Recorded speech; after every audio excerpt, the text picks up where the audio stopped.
Good afternoon to one and all.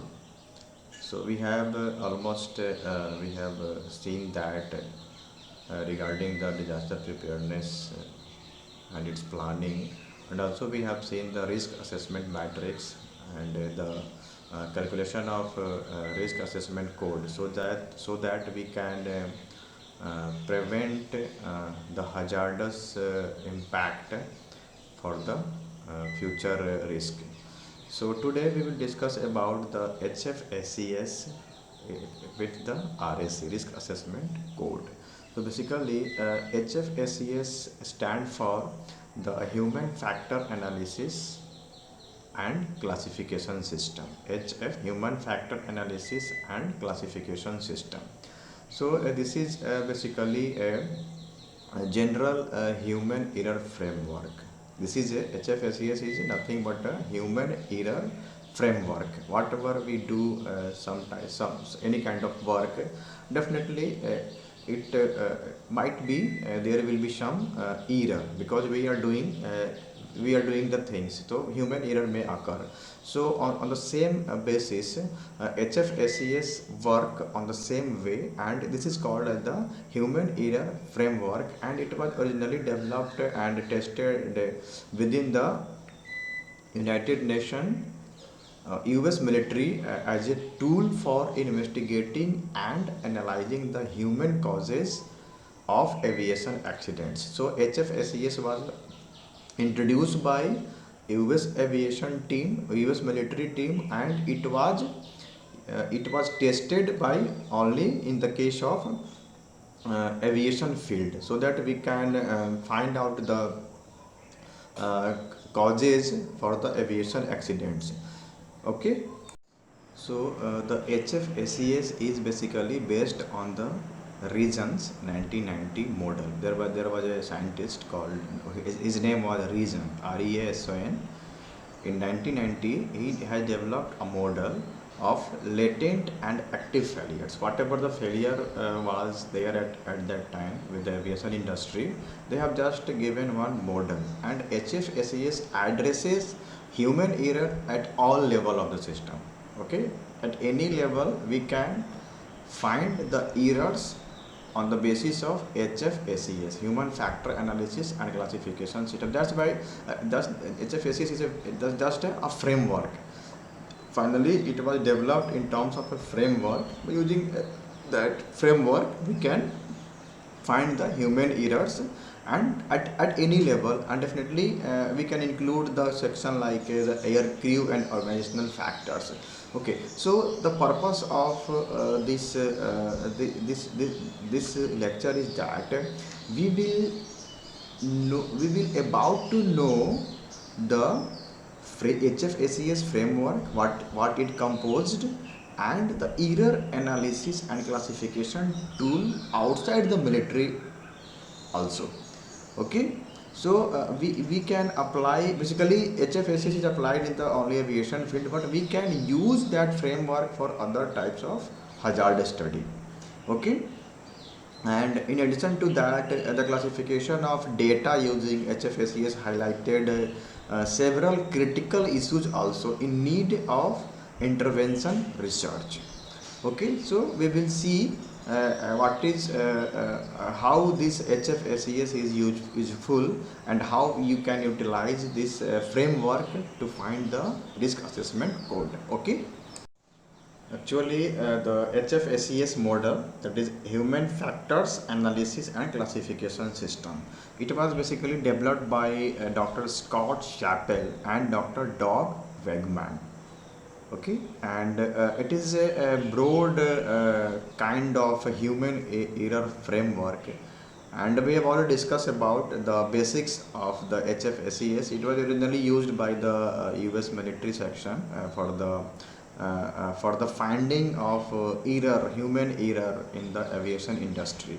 So basically the HFSES framework composed four parts. First is the means four broadly divided into four parts. First one is the management conditions. Means what are the error, what will be the error at management level, and what are the errors on the maintainer level, working level, and maintainer acts level. So the HFSES framework was divided into four parts. Management conditions, we have to find the errors on the management condition.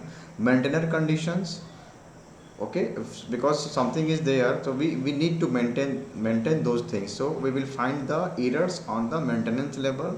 And working condition, if something is working, some any model is working, so we will find the error on the basis of on the during the working condition. Okay, and what are the policies for maintaining the things, so at that level we will find the errors. So there are basically four dividers of HFSES model we will see. Okay. Okay, to understand the HFSES model, just one case study was done. So, unsupervised electrician was told to conduct some aircraft electrical repairs. Okay, there is an electrician, and उसे कहा गया कि we have to conduct some aircraft electrical repairs. Means repair work is going to happen with the aircraft.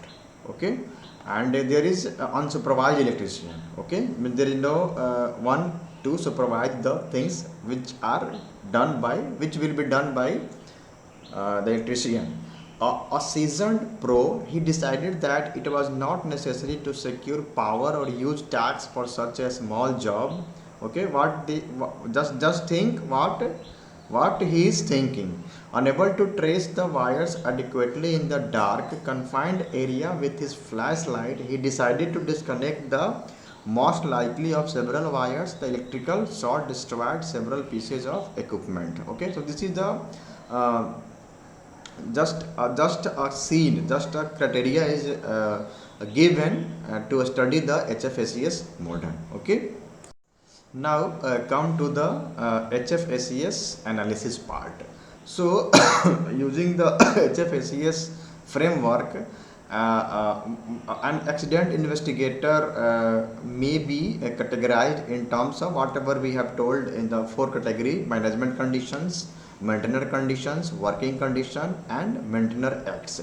So this is a framework which we will study to identify the errors at different levels, like management level, maintainer level, working level, or maintainer acts level. So here just we can think from the question it is clear that at management conditions there is no supervisor to see the work of the electrician. So supervisory and inadequate supervision is here. So there is no supervision at all. So that's why there is an inadequate supervision at management level. This is an error. Okay. Now come to the maintainer condition.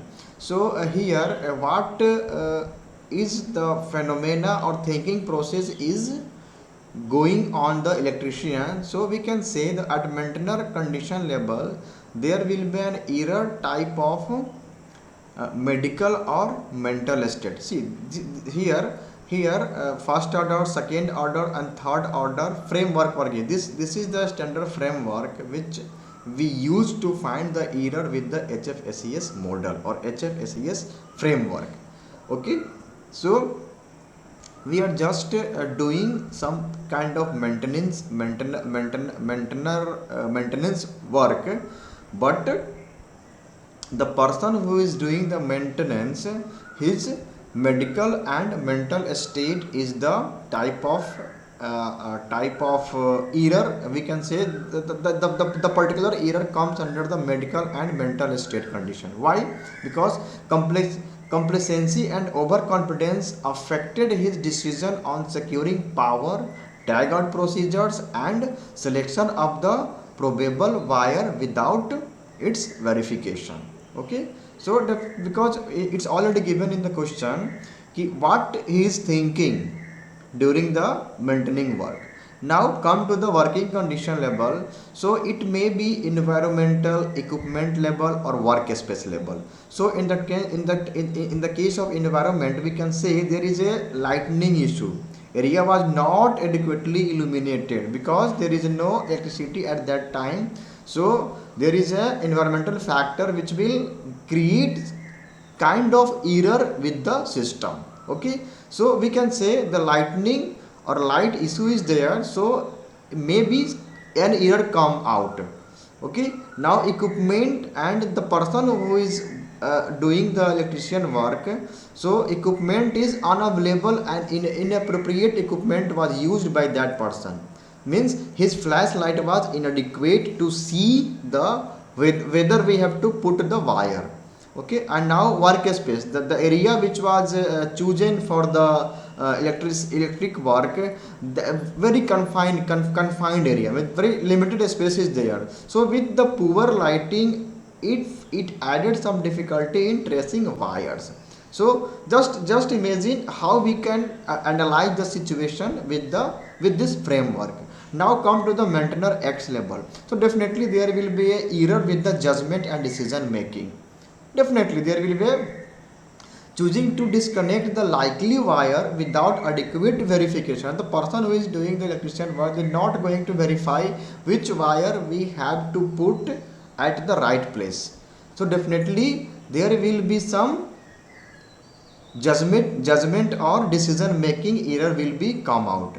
And violation of infraction means ignoring tag out and power security requirement. The person is not going to tagging the power security requirements, so there is a ignorance and violation of rules is having with this type of situation. So we can say these are the following errors it will happen with the given situation of an electrician, limited space, working condition, X, maintenance condition and management condition.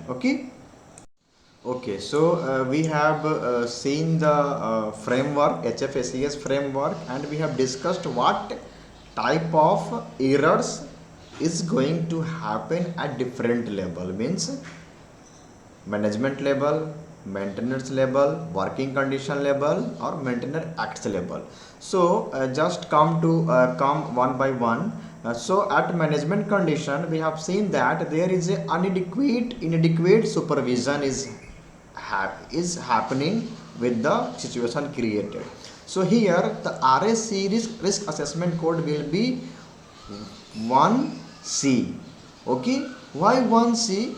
Because here just see inadequate supervision is having a seasoned pro electrician should not need much supervision. This case so that a lack of supervision can still be catastrophic factor amongst professionals who violate safety rules, because the person who is going to work of the electric work is not a professional. First one, so there is a chance of catastrophic severity. Okay, so that's why the severity index will be fast.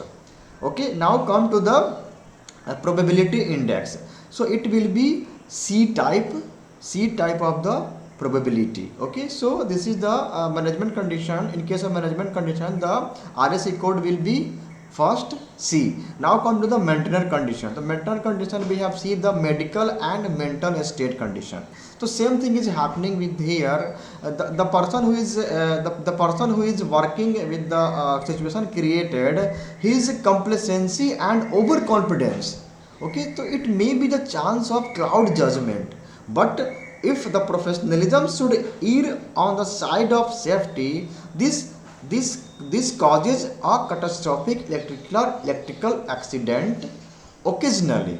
Okay, because the person is not a professional. So in both cases, the supervision condition and maintenance condition, the probability of the hazard is the occasionally, not seldom, it is occasionally, and the severity index will be the catastrophic, because the death may occur if the if unprofessional is working with the situation created. Definitely there will be some kind of death or some kind of catastrophic failure will be occurred. So that's why the management condition and maintainer condition level, the RSE code will be first C. Now come to the working condition. Okay, for a working condition, we have seen that according to the HFSCS framework, we have chosen three conditions: environmental condition, equipment condition, and workspace condition. So as far as we will talk about the equipment condition, the equipment which was given to the electrician is inappropriate. Okay, so definitely the severity index will be catastrophic, because we are doing a very severe things, means the work of electric with inappropriate tools. So definitely there will be catastrophic severity will happen. Okay, and the probability index will be, the flashlight was not the best, but it did not force him to choose not to secure power or guess the wrong wire. Okay, this thing is happening with the electrician. So we can say, the weak flashlight, the light which is using to the putting the wire on the right place, the occasionally may contribute to potential hazard. So accident will be catastrophic because inappropriate tools was given to the electrician, but the probability level may be the occasionally. So we can say the RSA will be first D or first C. Okay, now environmental condition, the same thing is happening with the environmental condition. There is an inappropriate light is there, so definitely there will be catastrophic condition will happen with the severity index level and occasionally with the probability index. And now come to the workspace criteria. So since there is a very limited space is there, very limited space is there, so we can say the severity is not a catastrophic, but it may be critical. It may be the critical accident happens with that workspace confining area, and definitely the probability of the hazard, the probability of accident will be seldom. Okay, so in this way the workspace condition, the RSE code will be second D, 2D. Now come to the maintainer acts. Since the person is violating the rules of the professional electrician, so definitely the severity index will be catastrophic, and the probability index may be your A type. Okay, means severe injury will happen to the person, but that is the first severity level.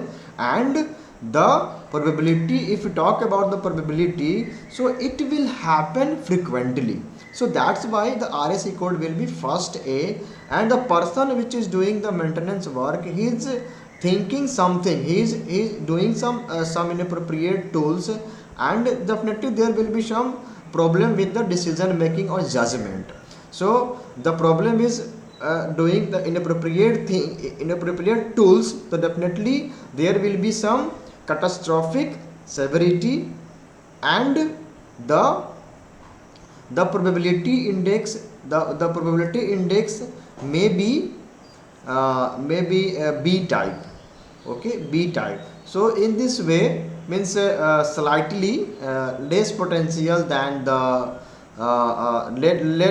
less potential than the death, means frequently. So this the RSE code will be first B. So this is one way to study the HFSCS framework.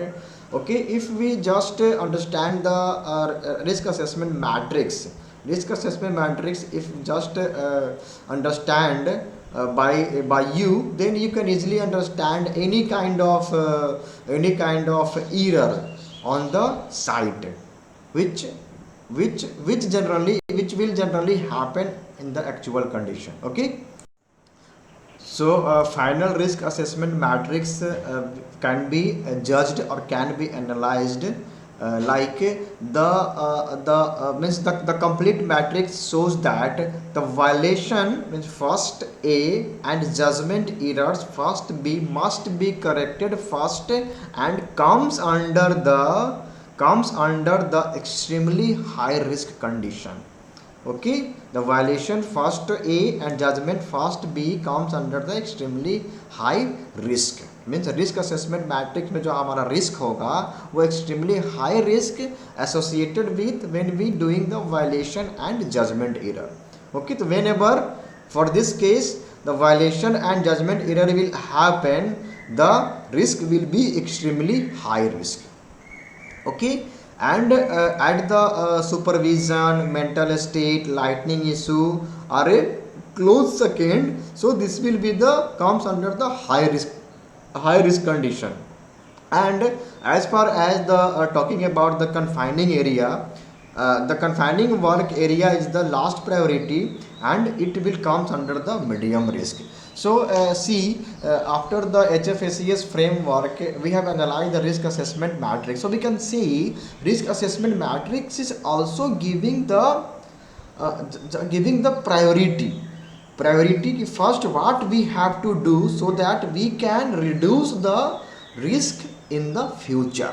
So for the sake of this example we can say the priority should be given for the violation and judgment error, because this is a catastrophic type severity and frequent probability is going to happen.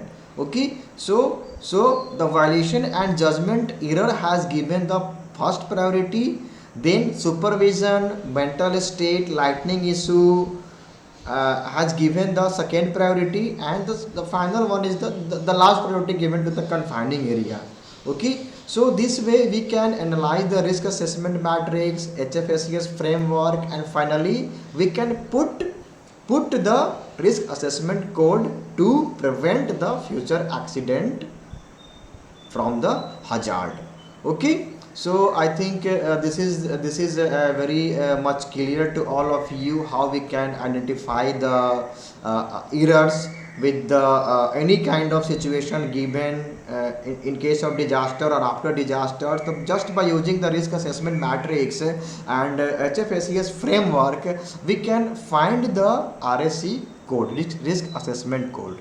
Okay, so here there is a very important outcomes comes as the risk assessment codes RSCs provide the ability to prioritize accident intervention strategies. We have seen in the earlier classes the risk elimination is not possible because of we don't have 100%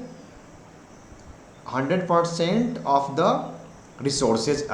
We 100% of the resources, so we can reduce the risk. So we have just given there the organizational risk management. And we have discussed there that we can prioritize the things. So we have just seen how we can prioritize the things when we go for the risk assessment matrix evaluation or risk assessment code study. Okay, so this is a very important outcome of this lecture is that we are able to prioritize the accident intervention strategy which will help us to reduce the risk. Okay, so the risk assessment matrix may be concluded that the risk assessment helps organizations to analyze individual hazards by their risk potential. Okay, and we have also seen that the risk assessment codes provide a simple means to classify risk by their probability and severity. On the basis of hazard assessments by probability and severity, we can give the risk assessment code. And the last one is the organizations can effectively use RSAs, means risk assessment codes, to select the appropriate intervention strategies for prevention of future accidents. So I hope with these conclusion and the concept of risk assessment matrix and the risk assessment codes. Definitely we can make a disaster resilient society, disaster resilient disaster resilient country, or disaster resilient nation. Definitely. Okay, thank you so much.